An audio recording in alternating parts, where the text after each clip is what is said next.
टीना बहू, तुमने अम्मा को हलवा बनाकर क्यों दिया? तुम अभी जानती नहीं हो अम्मा की तबीयत ठीक नहीं है। यह सब खाने के बाद उन्हें पचता नहीं है। निर्मला ने अपनी बहू को डांटा। मम्मी जी, बच्चे हो या बड़े, सभी को प्यार की ज़रूरत होती है।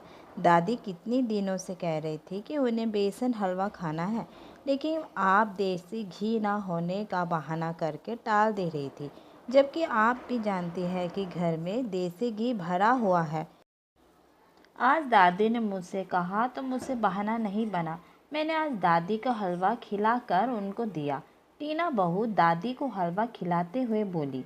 तुम अभी कुछ नहीं जानती हो, निर्मला ने थोड़ा गुस्सा से दिखा कहा तो हलवा खाते हुए दादी शीला जी निर्मला को ही डांटे बोली।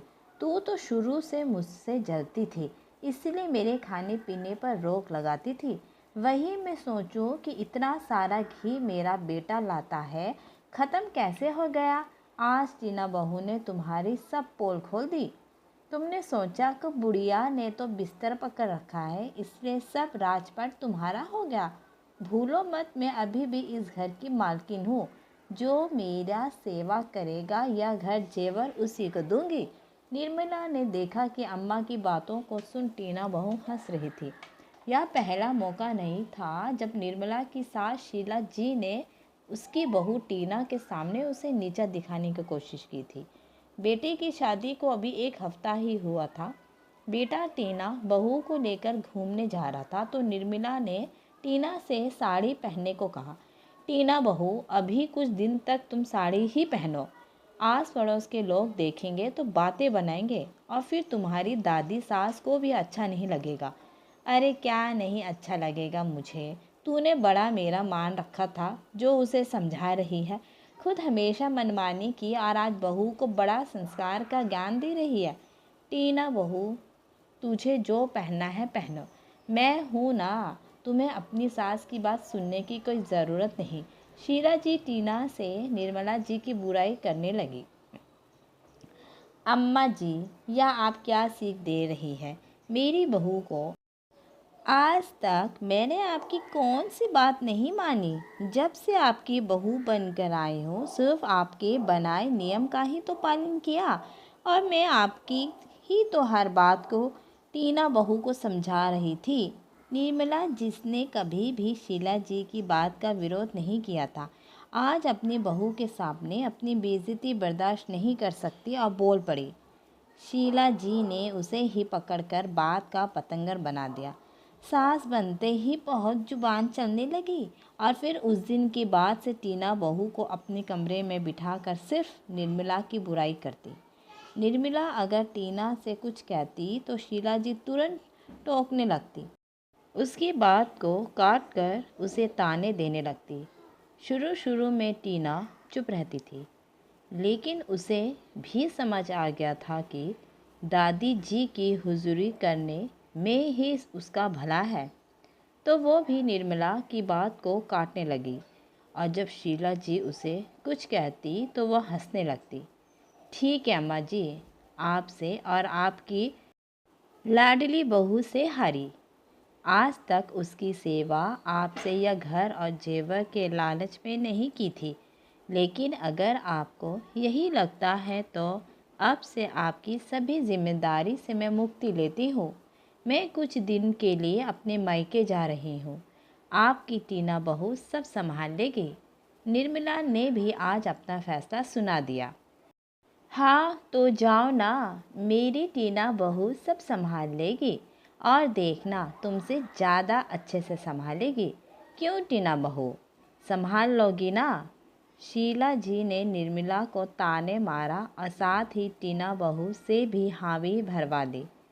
टीना ने जो भी जोश में तिरछी नज़रों से निर्मला को देखते हुए कहा, हाँ दादी, मैं सब संभाल लूँगी और मम्मी जी से ज़्यादा अच्छे से संभाल लूँगी। बहुत अच्छा लगा यह सुनकर टीना बहू। वैसे बच्चे हो या बड़े, उन्हें ज़रूरत से ज़्यादा प्यार दो तो वह बिगड़ जाते हैं या फिर ज़िद्दी हो जाते हैं। आशा करती हूँ कि तुम्हारा प्यारा प्यार कहीं तुम्हें ही भारी ना पड़े। दादी के साथ घर का भी ख्याल रखना। निर्मला ने भी मुस्कुराते हुए कहा और वह चली गई। निर्मला की बात का आश्चर्य टीना उस वक्त नहीं समझ पाई, लेकिन थोड़े ही दिन बाद शीला जी ने टीना को आवाज़ दी, टीना बहू, मुझे बाथरूम में ले चल, लगता है कि पेट खराब हो गया है। टीना आई और किसी तरह शीला जी को सहारा देकर बाथरूम में ले गई। टीना बहू, अंदर कोमोड तक तो ले चलो, यही दरवाजे पर क्यों रुक गई? यह सुनते ही टीना का मुंह बन गया, लेकिन किसी तरह गई और हद तो तब आल हो गई जब उसे हर आधे घंटे में शीला जी को कमोड पर बिठाना पड़ रहा था। शीला जी से ज़्यादा टीना पस्त हो गई। नरेंद्र जी को जब अपनी माँ की हालत पता चला तो उन्होंने टीना से पूछा, बहू, आज अम्मा ने क्या खाया कि उनका पेट खराब हो गया? पापा जी, दादी बहुत दिन से बेसन हलवा मांग रही थी, तो आज मैंने वही खिलाया। टीना की बात सुन नरेंद्र नाराज होने लगे। बहू, तुम्हें अपनी सास से पूछ कर खिलाना चाहिए, उसे पता है कि अम्मा को देसी घी और बेसन नहीं पचता। अब तक बिना दवा खाए अम्मा का पेट नहीं रुकेगा। तुम निर्मला से फ़ोन कर पूछ कर अम्मा का दवा दे देना। पापा जी, आपको दवा नहीं पता है, इतनी सी बात के लिए मम्मी जी को क्यों परेशान करना? टीना ने धीरे से कहा, क्योंकि वो नहीं चाहती थी कि निर्मला को पता चले। जिस दिन से निर्मला इस घर की बहू बनकर आई है, उसने इस घर के साथ अम्मा जी की भी जिम्मेदारी अपने ऊपर ली थी। अम्मा का खाना पीना, उनकी बीमारी और दवाई सब उसी को पता है। मुझे तो यह भी नहीं पता कि अम्मा को कौन कौन सी बीमारी है और किस डॉक्टर के पास अम्मा के इलाज चल रहा है। आज तक उसने मुझसे कभी निराश नहीं किया और यही तुमसे भी आशा है। ससुर जी के मुंह से पहली बार अपनी सास की तारीफ सुन टीना चुप हो गई। किसी तरह उसने दादी की दवाई में से दवाई खोज कर दी। असली परीक्षा तो टीना की अब शुरू होने वाली थी। निर्मला के रहने पर टीना को ज़्यादा कुछ करना ही नहीं पड़ता था, लेकिन अब सुबह से लेकर रात तक सभी कामों की जिम्मेदारी अकेली संभालना उसके लिए मुश्किल हो रहा था। उस पर दादी की रोज़ की दिनचर्या, उन्हें खाना खिलाना, बाथरूम ले जाना और रोज़ रात में दादी के पैर की मालिश करना। एक दो दिन टीना ने किसी तरह से मैनेज किया, लेकिन उसके बाद टीना शीला जी के पास जाने से कतराने लगी। 4-5 बार शीला जी की आवाज़ देते, तब कहीं जाकर टीना जवाब देती। टीना की देरी की वजह से कितनी बार ऐसा होता था कि शीला जी का बिस्तर गीला हो जाता था। टीना चिढ़कर शीला जी को डांट देती, क्या दादी, आप बच्ची नहीं हो, थोड़ी देर यूरिन रोक नहीं सकती थी? अब कौन साफ करेगा यहाँ? टीना की बात सुनकर शीला जी तिलमिला गई। टीना बहू, आज तक निर्मला ने मुझसे कभी ऊंची आवाज़ में बात नहीं की और ना कभी पलट कर बोला। वो मेरी एक आवाज़ पर चली आती थी। रात को गर्म तेल से ऐसा मालिश करती थी कि तुरंत नींद आ जाती थी। और तुम तो बस ठंडा तेल लगाकर चली जाती हो। वाह दादी, आज अचानक आपको मम्मी जी की खूबियाँ ही खूबियाँ दिखाई दे रही और मुझ में सिर्फ कमियाँ। मम्मी जी ने कभी मुझे ऐसे नहीं डांटा, वो हमेशा मुझे प्यार से ही समझाती थी। उन्होंने हमेशा मुझे बहू के साथ बेटी का मान दिया, लेकिन मैं बेवकूफ़ आपको खुश रखने के चक्कर में उनका दिल दुखाती रही। उन्होंने सही कहा था कि बच्चे हो या बड़े, सभी को ज़रूरत से ज़्यादा प्यार मिले तो ज़िद्दी हो जाते हैं। टीना रोते हुए बोली और कमरे से बाहर चली गई। शीला जी भी अपने कमरे में सिर पकड़कर बैठ गई। शुरू से ही निर्मला पर सास का दबाव बना कर रखा, लेकिन जब निर्मला सास बनी तो उन्हें लगा कि उसकी खास कम ना हो जाए, इसलिए उन्होंने टीना को अपनी तरफ मिला लिया। लेकिन आज उन्हें भी एहसास हो गया था कि उनकी चाल उसी पर उल्टी पड़ गई। आज टीना ने उन्हें एहसास दिला दिया कि उनकी बहू सबसे बेस्ट है। टीना अपने कमरे में जाकर तुरंत निर्मला जी को फ़ोन करके बोली, मम्मी जी, मुझे माफ़ कर दीजिए, आप सही थी, मैं गलत, आप प्लीज़ जल्दी आ जाइए। निर्मला किसी अनहोनी के डर से दूसरे दिन ही वापस आ गई।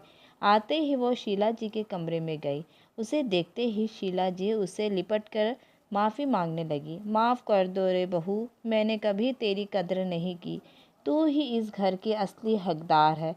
बहुत से बुजुर्ग अपने ही बेटे बहू के खिलाफ उनके बच्चों को खड़ा करके घर की एकता की शांति को भंग कर देते हैं, लेकिन फिर वही बच्चे उनकी सेवा भी नहीं करते और जो सेवा मिल रही होती है उसे भी वंचित हो जाते हैं। पहले तो निर्मला को बात समझ में ही नहीं आई। शीला जी और टीना की बातों को सुनने के बाद उसे सारा मामला समझ आया। उसने दोनों को ही माफ़ कर दिया और कहा, हमें एक दूसरे के खिलाफ नहीं बल्कि हमें एक दूसरे के साथ खड़े रहना है। बुजुर्ग का आशीर्वाद और छोटों का स्नेह ही परिवार को एकजुट रखता है। बहुत से बुजुर्ग अपने ही बेटे बहू के खिलाफ उनके बच्चों को खड़ा करके घर की एकता और शांति को भंग कर देते हैं, लेकिन फिर वही बच्चे उनकी सेवा भी नहीं करते और जो सेवा मिल रही होती है उससे भी वंचित हो जाते हैं।